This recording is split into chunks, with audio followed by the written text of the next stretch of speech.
Meu caro Paulo Henrique, muito prazer de tê-lo de volta ao nosso programa, já esteve aqui conosco. Suas palavras iniciais, por favor. Para nós é sempre um prazer poder voltar nesse programa e falar um pouquinho daquilo que nos encanta, que é o sentido e o significado da vida através da ótica espírita. Legal.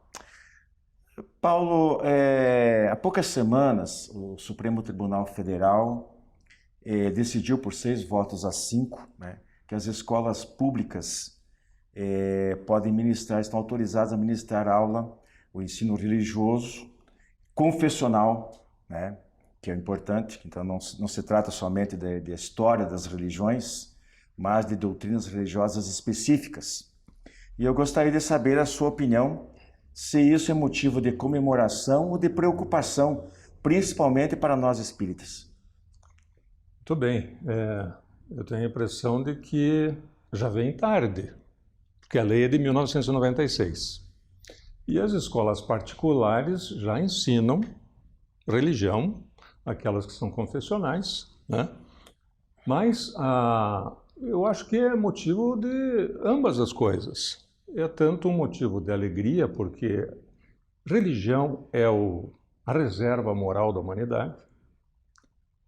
Na verdade, todas as religiões se subordinam à ética. Quando entendemos ética como fazer ao outro o que eu gostaria que a mim fosse feito, todas as religiões promovem isso. Então, é a reserva moral da humanidade. Chegando nas escolas públicas, isso é muito bom.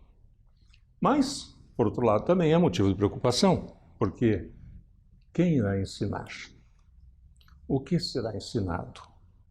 E tem algo ainda mais difícil de responder, quer ver? Se religião vem sendo ensinado nas escolas particulares, e esses alunos, ao longo dos últimos muitas décadas, estão chegando a cargos de relevância na nação, nos estados e municípios, podemos dizer que esse ensino não funcionou. Porque nós vemos a crise moral que o nosso país atravessa e nos perguntamos, puxa, será que esse pessoal não aprendeu? Será que a religião não ensinou? Será que os lares não fizeram a sua parte? Então veja que é motivo de preocupação. Será que estamos preparados para fazer o ensino religioso? Eu inicialmente pensava que poderíamos ensinar história das religiões. Mas conversando com quem sabe mais, alcancei o conceito de que o ideal seria ensinar a evolução, a história do pensamento religioso.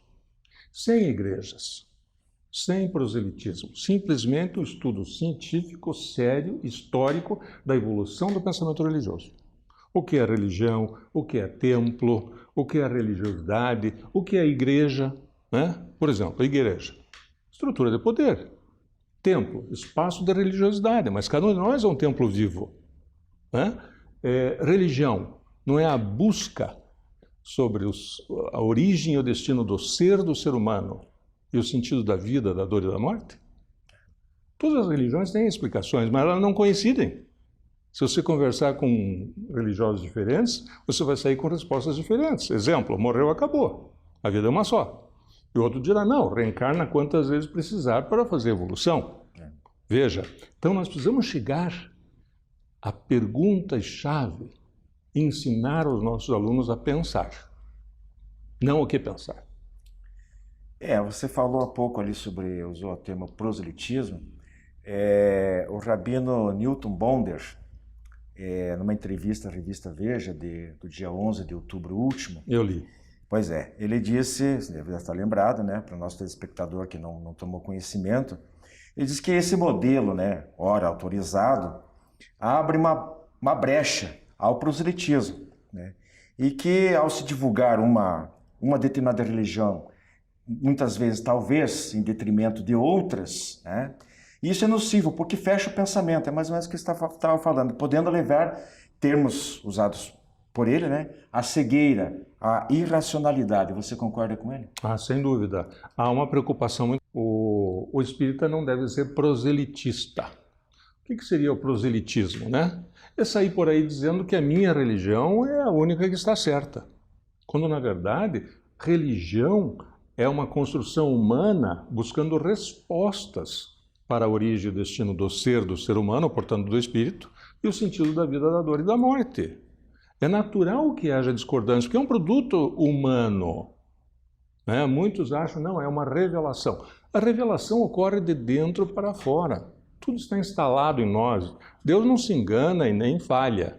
Está em nós o conhecimento, só que nós estamos aqui abrindo os pacotinhos e experimentando aquilo que gera alegria e aquilo que gera dor. Evitar o que gera dor. Então, a preocupação sobre o proselitismo é natural. Agora cabe uma pergunta. Nós, espíritas, estamos preparados Pois é, essa para é a didática e o ensino espírita? Ocupar o espaço, né? Exatamente. Porque como vai ser opcional, né?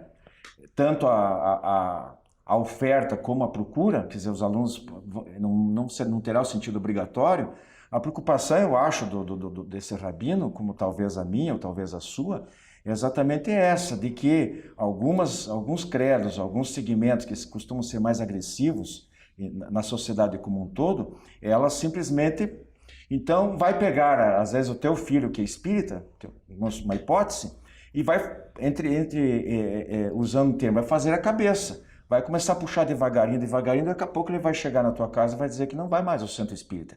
Infelizmente, há esse risco de acontecer. Por isso que há a divisão, né, de quem concorda ou não. Por outro lado, o IBGE diz que 2% dos brasileiros se declaram espíritas. Então, poderá ocorrer o contrário. Alguém que vai fazer uma aula e pergunte coisas simples, como, por exemplo, você é um corpo ou tem um corpo? Você é um espírito ou tem um espírito? O espírito é mortal ou imortal? Morreu, acabou ou continua? Continua e volta ou não volta?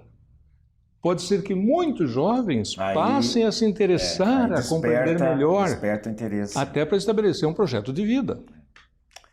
Bom, mudando um pouquinho nosso tema aqui, eu gostaria de saber o seguinte, como é que o Espiritismo explica, né, essas ocorrências de chacinas, de mortes violentas, múltiplas, né?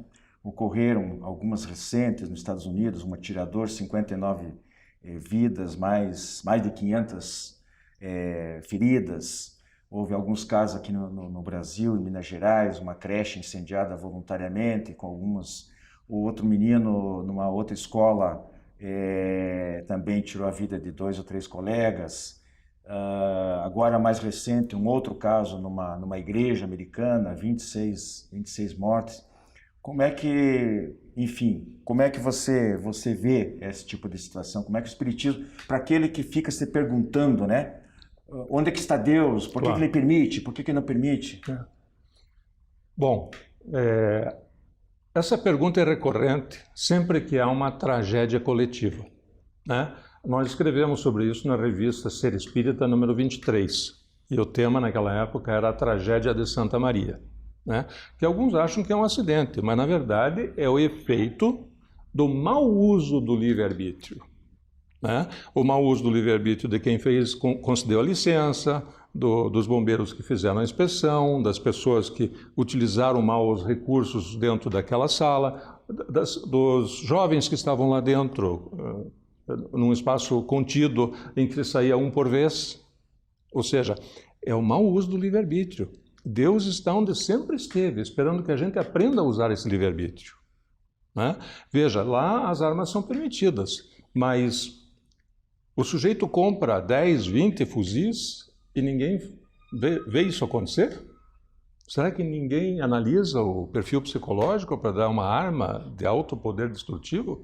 Então, há várias perguntas que têm que se levantar antes de pôr na conta de Deus, né? Livre-arbítrio é algo que ninguém quer perder. Mas a gente vê, Paulo, em muitas ocasiões, né, a gente tem que ir para o intervalo, mas só para se fazer um arrematezinho dessa questão, a gente vê com muita frequência, nós, o próprio meio espírita, se dizer que as pessoas, não vamos tanto olhar o lado do agente ativo, Sim. aquele que causou, qual é a motivação, mas de quem sofre, né?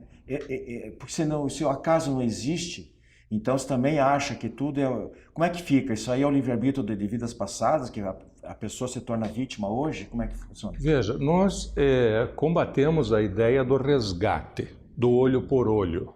É evidente que nós vamos construir um comportamento social, nós vamos participar dessa construção como eleitores ou como agentes, e esse comportamento vai se espalhar. E quando a gente reencarnar, os efeitos estão aí, mas pode ser que a gente não passe por aquilo. Não é? Deus não trabalha com olho por olho, e não tem uma equipe de espíritos para punir conjuntos de encarnados. Na verdade, Deus é como um pai, quer que o filho fique na escola o maior tempo possível.